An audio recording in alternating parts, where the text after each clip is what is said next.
साथियों,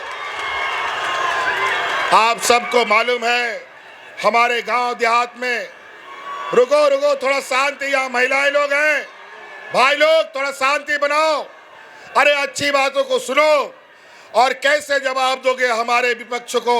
अगर बातें नहीं सुनोगे तो सुनो, आज आप लोग का हम लोगों ने कितना बड़ा बड़ा काम किया।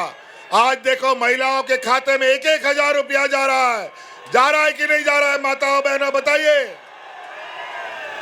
और हमारा संकल्प है फिर से संजय यादव जी को यहाँ जिताइए, सरकार बनाइए, 5 साल के अंदर आपके खाते में 1-1 लाख रुपया भेजने का हम आपको वादा करते हैं।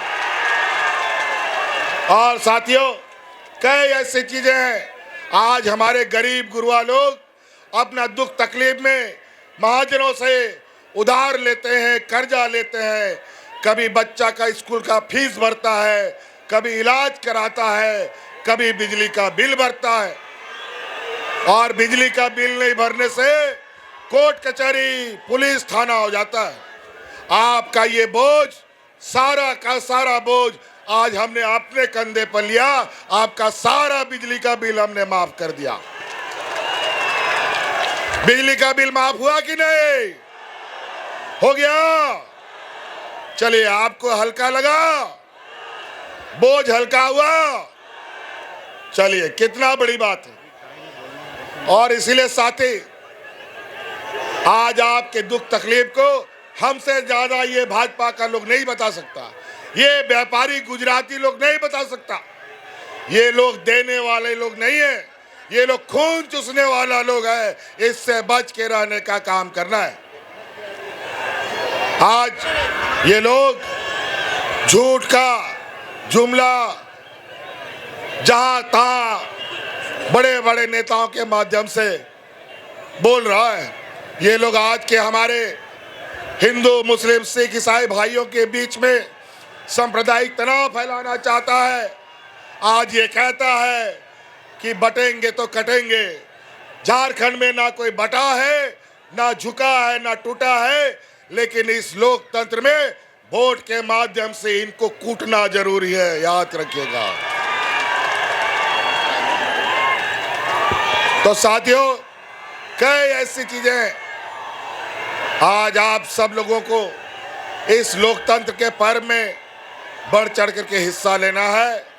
महागठबंधन के हाथ को इतना मजबूत करना है कि आने वाला समय में ये फिरका परस्त लोग, ये सामंती विचार वाले लोग हमारे बीच में हम सब लोगों को लड़वाने का जहर फैला ना सके। इसलिए साथी, बहुत ऐसी बातें आज गांव देहात में हमारी बेटियां जन्म लेती है।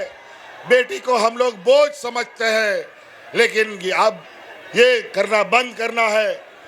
हमारी बेटियां 8वां 9वां पास करती नहीं है, उसके लिए हम लोग दूल्हा ढूंढते हैं। अब ये काम बंद करो। अब बेटी बोझ नहीं बल्कि संपत्ति के रूप में हमारे साथ रहेगी। आप अपनी बेटियों को इंजीनियर, वकील, डॉक्टर जो भी बनाना है बनाओ। उसके पढ़ाई का पूरा खर्चा राज्य सरकार वहन करेगी। पहले डबल इंजन की सरकार में लोग भूख से मरते थे। कोरोना काल में एक भी व्यक्ति को हमने भूख से नहीं मरने दिया। आज यहाँ पर हजारों किसानों ने आत्महत्या किया, लेकिन आज पहली बार राज अलग होने के बाद 20 साल में किसानों का 2 लाख रुपया तक का ऋण माफ हमने किया है। कई ऐसी चीजें गांव देहात में 1-2 ठो बूढ़ा बुजुर्ग मिलता था जिसको पेंशन मिलता था, 1-2 ठो महिलाएं विधवा पेंशन उठाती थी।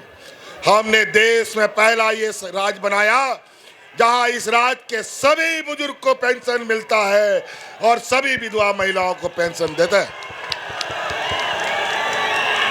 और तो और आज सरकारी खर्चे पर विदेश में हमारा नौजवान पढ़ने जाता है।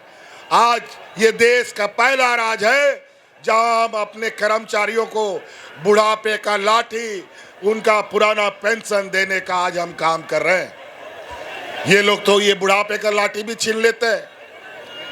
आप रिटायरमेंट के बाद मरिए या जिए, उसको कोई लेना देना नहीं। इसलिए साथ ही कई ऐसी बातें हैं जहां आज हम आपको एक एक करके बात बताना शुरू करेंगे। साथियों, समय है, समय का तकाजा है।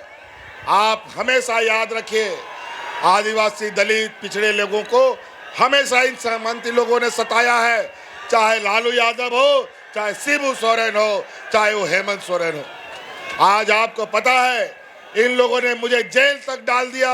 आज देश की हालत ये है, देश के मुख्यमंत्रियों को जेल में डाला जा रहा है। जो इनके विपक्ष में बोलेगा उनको जेल में सड़वा देगा, ये इनका धमकी है। आए दिन सीबीआई, ईडी, इनकम टैक्स, आज चुनाव में इन लोगों ने सक्रिय करा करके हमें रोकने का प्रयास कर रहे हैं। लेकिन अब ये लड़ाई रुकने वाला नहीं है, ना ये लड़ाई हारने वाला है। ये लड़ाई चलते रहेगी और जीत के साथ ये दर्ज करते आगे बढ़ेगी। साथियों, 5 साल का ये कार्यकाल, तरह तरह तरीके से इन सभी लोगों ने हमारी सरकार को बदस्त करने का इन लोगों ने ठेका उठा रखा है। कुछ मंत्री असम से आते हैं यहाँ पर,